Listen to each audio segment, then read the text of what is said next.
Esta mañana se viralizaba un tuit contra el candidato de Podemos a la presidencia de Castilla y León porque le reprochaban haber trabajado como kiosquero.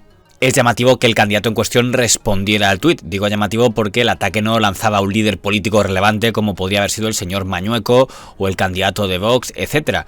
Aún así, da la impresión de que quien ha hecho el ataque conoce poco al electorado de Podemos, dado que a este tipo de electorado le podría molestar fuera banquero o tuviera un patrimonio multimillonario. Recuerdo cuando se reprochaba a don Teodulfo Lagunero del Partido Comunista el patrimonio que tenía, o cuando se reprochaba en Madrid a don Luis Suárez Machota, que era candidato por Izquierda Unida a la Comunidad de Madrid y tenía un importante patrimonio inmobiliario, pero hasta donde yo conozco no recuerdo a ningún candidato de Izquierda Unida o de Unidas Podemos al que le pueda perjudicar haber tenido un trabajo humilde antes de dedicarse a la política. Aunque hacer referencia o cuestionar a un político por su mucha o poca formación no es novedoso. Se acuñó popularmente la crítica a que la mayoría de los ministros de esa etapa habían pasado de ser en su mayoría notarios a ser en su mayoría abogados del Estado.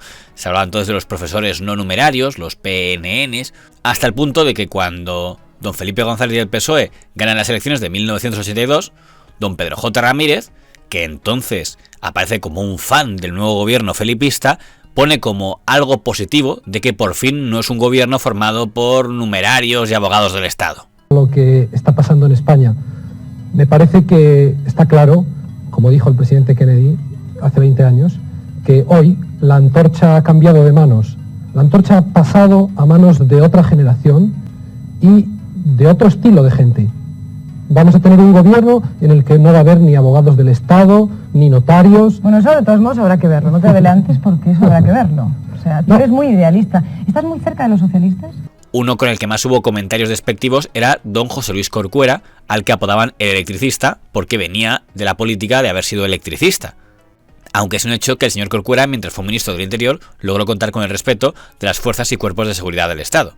Aunque si se trataba de presumir de currículums académicos, ahí la carta se hallaba don Manuel Fraga Iribarne, el fundador de Alianza Popular, que no perdió ocasión de recordar que fue primero de su promoción siempre que podía.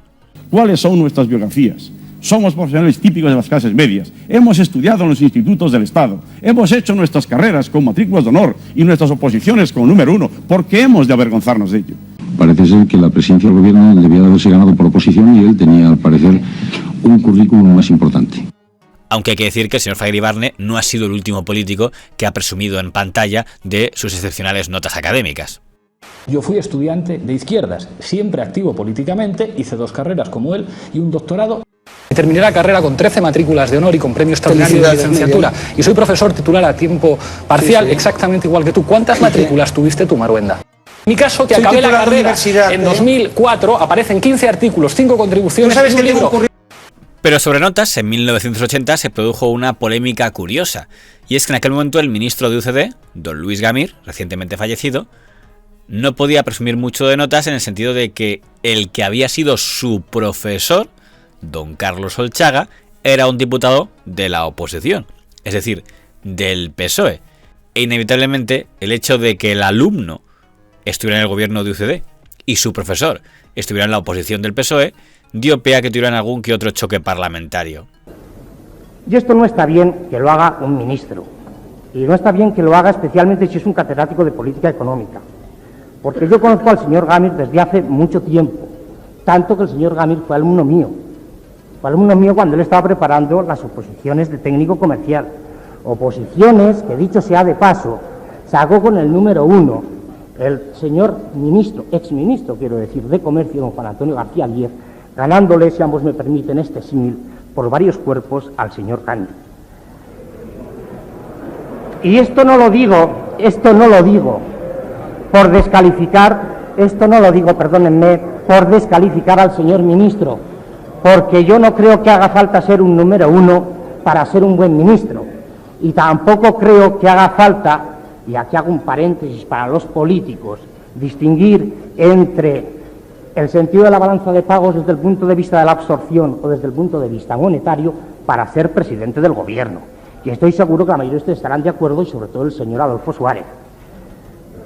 Lo cierto es que el señor ministro ayer no estuvo en su ataque a gran altura profesional, y me lo permito decirlo como colegas que somos de profesión, y tampoco estuvo a gran altura como ministro, si me lo permite que se lo diga. Y se vio algo muy curioso, y es ver a un alumno diputado reprochándole a un profesor diputado que quizá él tuvo algo que ver con que no lograra ser el primero de su promoción. Muchas gracias. Mucho menos, nada más agradecer, señor presidente, señorías, el reconocimiento que ha hecho el diputado que acaba de hablar de lo que llamaríamos en términos deportivos el magnífico banco profesional y técnico que tenemos en nuestro partido. Indudablemente, el señor García Díez ha sido un magnífico ministro y para mí es un honor y una honra el que en una posición determinada yo sacara un número después del suyo.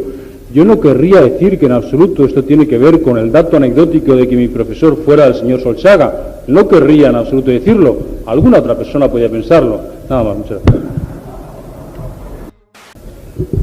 Sobre lo que acaba de decir el señor ministro tengo poco que decir, excepto que efectivamente he tenido mejor alumnos que él.